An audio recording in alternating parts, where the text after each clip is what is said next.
Olá, pessoal! Estamos de volta, né? Quarta-feira, dia 11 de dezembro, hein? Quem diria? Chegando o Natal, né? Todo mundo esperançoso para que seja um lindo Natal e também um maravilhoso final de ano, né? Estamos terminando 2024 aqui, contando as nossas histórias. Muito gostoso. Passei esse ano com vocês aí, maravilhoso, hein? Muita gente me escrevendo, mandando cartas, perguntando, querendo mais histórias, na verdade. A gente tem muitas, então foram 27 anos de arbitragem, então temos muita coisa ainda para contar, né? Mas hoje nós vamos terminar o nosso programa de 2024. Mas antes disso, eu quero mandar aquele abração bem gostoso para a turma lá do Parque São Lucas, o meu amigo Wagner Riso, seu José, seu Clemente, a turma toda aí do Parque São Lucas. Um grande abraço para vocês, tá bom? Bem, nós vamos terminar a nossa história como eu disse para vocês. Contei a primeira parte, contei como foi antecedendo o dia do jogo, né? O famoso 16 de dezembro de 1990. Os corintianos, então, guardam essa data maravilhosamente, né? Foi o primeiro título brasileiro do Corinthians. Então, vamos lá, pessoal. Então, vamos lá. Eu terminei aonde? Queria almoçar lá na Humaitá, no restaurante ali na Humaitá, e foi o que aconteceu.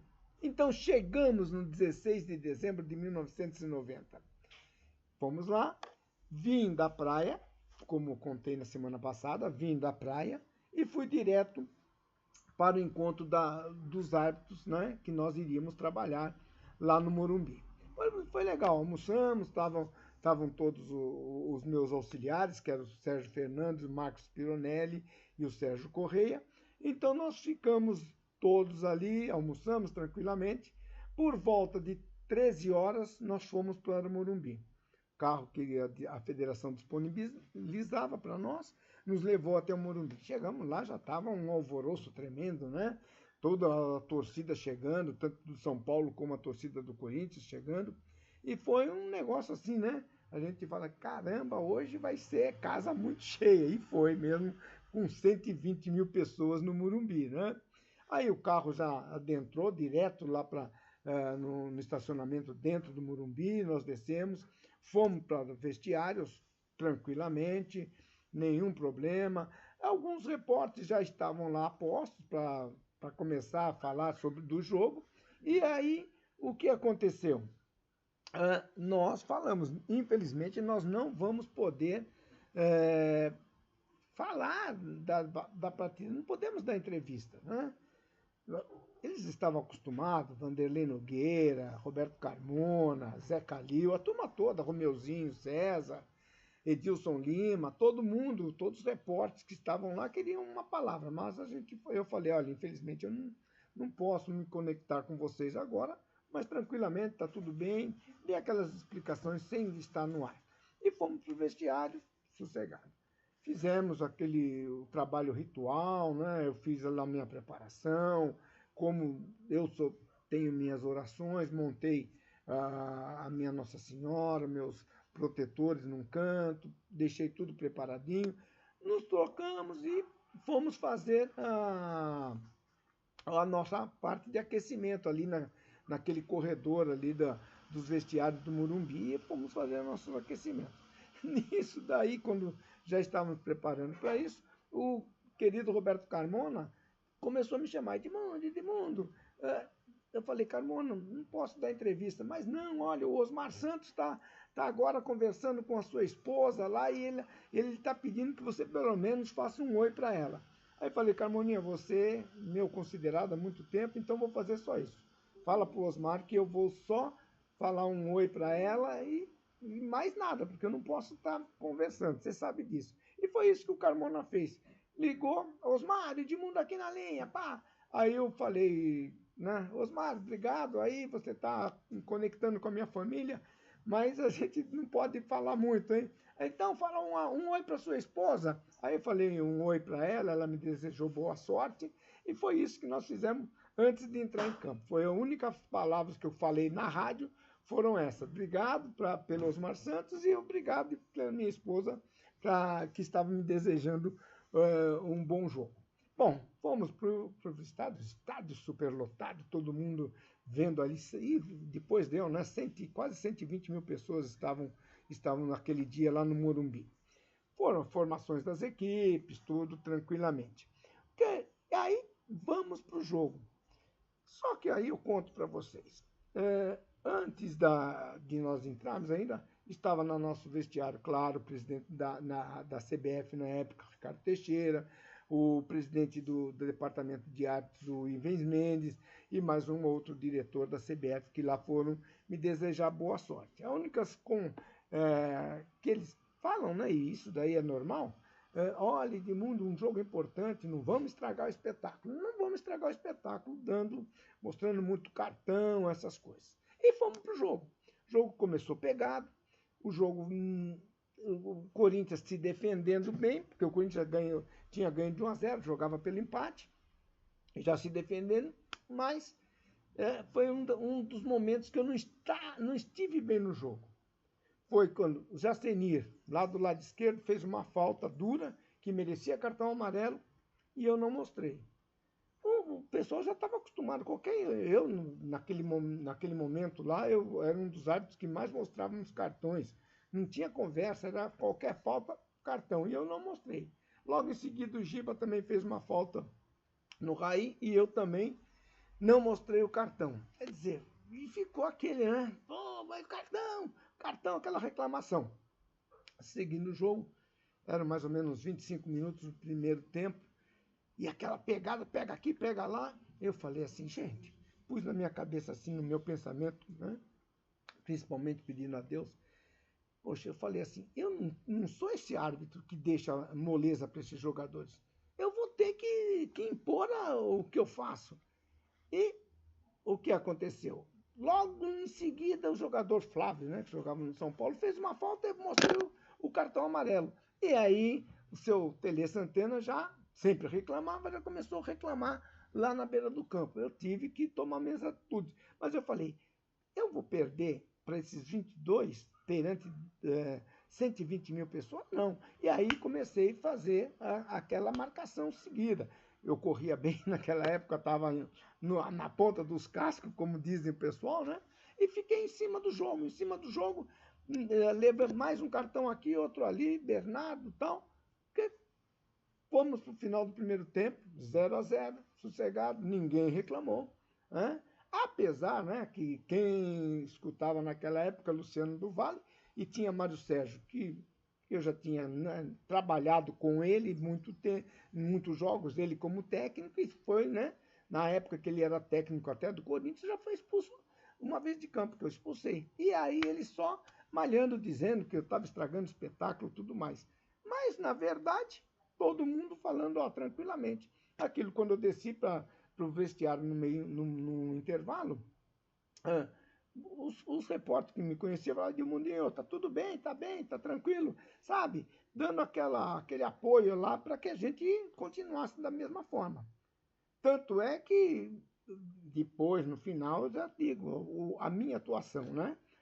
Fomos para o vestiário, tranquilo, tomamos nossa água, repousamos um pouco, voltamos para o segundo tempo.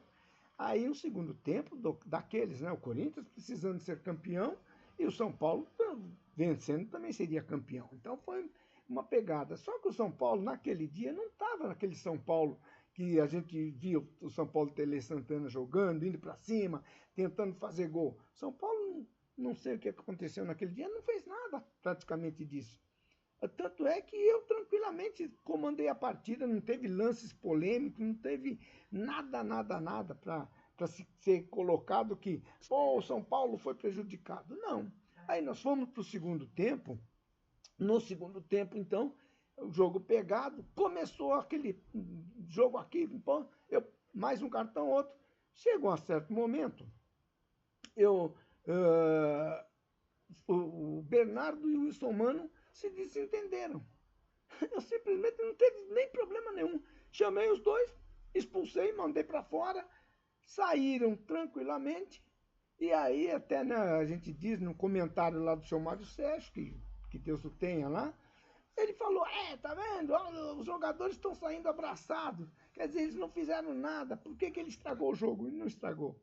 Aí o jogo foi tranquilo na minha mão, sossegado. Aí o Corinthians fez o seu gol, depois com o Tupanzinho, numa jogada lá do Fabinho. Fizeram o gol 1-0 e a torcida inflamada. Fomos pro final do jogo assim, gente, tranquilo, sem problema nenhum. Pô, reclamação, claro, reclamações normais de jogo, né? Mas sem problema algum. E aí, hoje ainda, todo mundo ainda brinca, aí parece o Neto, que jogava naquela época pelo Corinthians, fala, né, nos programas dele, não, eu falei para o Edmundo, quanto falta para acabar o jogo, Edmundo? Mas tudo isso é coisas do Neto, de falar que na realidade o Neto saiu, né? O Neto foi substituído antes dos 30 minutos de jogo no segundo tempo, e como que ele ia chegar no finalzinho, eu virar para ele e falar, falta 5 minutos para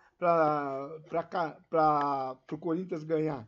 Não, isso daí quem escuta ele falando lá na TV, fala, mas será que foi? Mas isso não foi, né, pessoal? Porque se ele tinha sido substituído, como ele estaria conversando comigo faltando 5 minutos para terminar o jogo? Então, são histórias, né? São histórias do futebol. E, tranquilamente, quando faltavam uns 2 minutos para terminar, o Major Rezende, né, hoje coronel, coronel da reserva da Polícia Militar, ele, Edmundo, ao terminar, fica mais próximo aqui do meu grupo de policiais para te dar uma proteção. Por quê? Porque normalmente, né, hoje não tem mais aquelas invasões de campo, todo mundo pula. Naquela época, acabou o jogo, a torcida invadia o campo.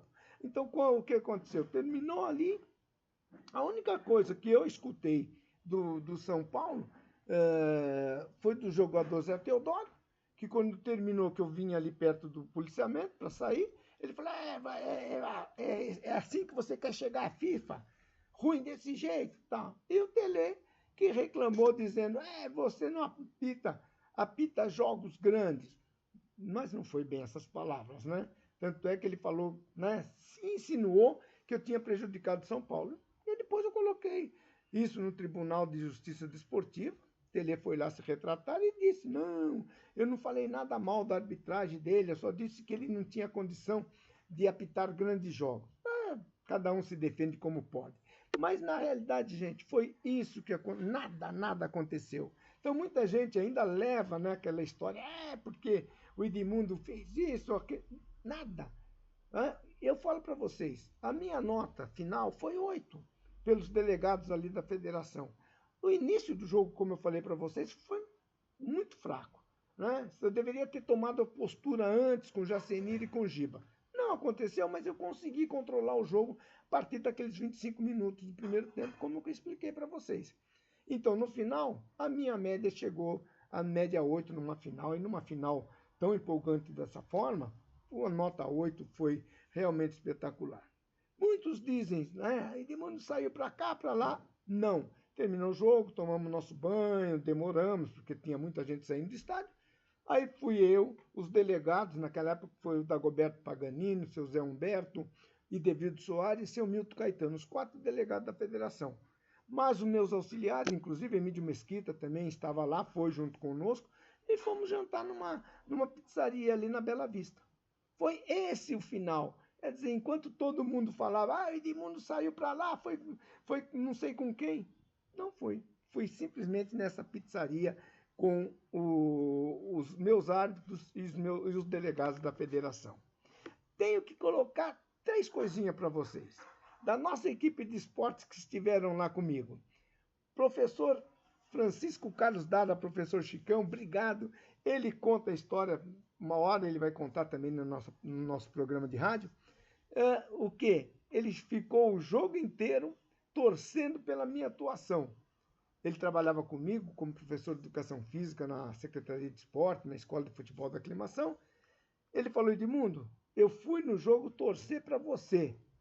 Claro, ele é corintiano, mas torci para você. Ele falou, inclusive nem vi o gol do Tupanzinho, porque eu ficava de olho nas suas ações.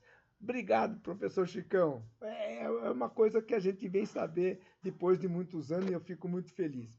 Outro, o Arthur Ortega. Inclusive, o Arthur Ortega está escrevendo um livro que faz uma colocação desse jogo no 16 de dezembro de 1990. Arthur Ortega, já me entrevistou, já dei muitas dicas para ele do como foram, né, como eu estou falando para vocês, principalmente nesse jogo final em que o Corinthians foi campeão. Então, o Arthur Ortega logo vai lançar o livro e aí vocês vão ter a oportunidade de ler o livro do Arthur Ortega. E, finalmente, o querido Edilson Lima, meu irmão, repórter, trabalhava com Fiore Gilhote, né, na Record, trabalhou com Fiore Gilhote em outras emissoras, e ele estava lá também, atrás do gol ali, fazendo o seu trabalho, e por ser meu irmão, ele tanto falava o que foi no jogo e o que não foi no jogo. Por quê? Porque ele trabalhava sem misturar a familiar com o profissional. Então, esses três que estão comigo agora aqui na nossa CDR Esportes Pro, na nossa web rádio CDR, eu agradeço e as lembranças que eles me passaram também. Tá bom? É uma história que me deixou muito feliz, porque eu posso dizer para vocês, entre todos os árbitros que apitaram o final do Campeonato Brasileiro, na época, né, só o Dulcídio Vanderlei Bosquila e eu, que não éramos árbitros FIFA, e apitamos uma final de Campeonato Brasileiro. Quer dizer, é uma honra também na minha carreira essa parte. Tá bom? Gente, essa história eu tinha guardado para vocês com muita alegria. Hoje foi um pouquinho mais estendido, né? Todo mundo acostumado um pouquinho mais curta, mas foi para contar para vocês tudo o que ocorreu de gostoso desde o dia da minha convocação para o jogo até o apito final lá no Morumbi. Agora estamos indo embora, vamos descansar nesse final de ano, né? Todo mundo tem direito. O nosso programa, na nova programação, deve voltar em janeiro do ano que vem. Tá bom? Feliz Natal a todos, que tenham um momento bem próximo a Jesus, fazendo as suas orações, confraternizando na noite de Natal, na maior felicidade de todos. E depois, no dia 31, o Réveillon, todo mundo gosta de champanhe, de fogos, festas, enfim. Que Deus ilumine a todos vocês. Se Deus quiser, a gente vai estar junto novamente em 2025. Estou indo embora. A saudade já está batendo aqui no meu coraçãozinho, porque eu admiro aqueles que estiveram comigo e agradeço realmente tudo o que fizeram desse ano de 2024. Fiquem com Deus. Até 2025. Fui!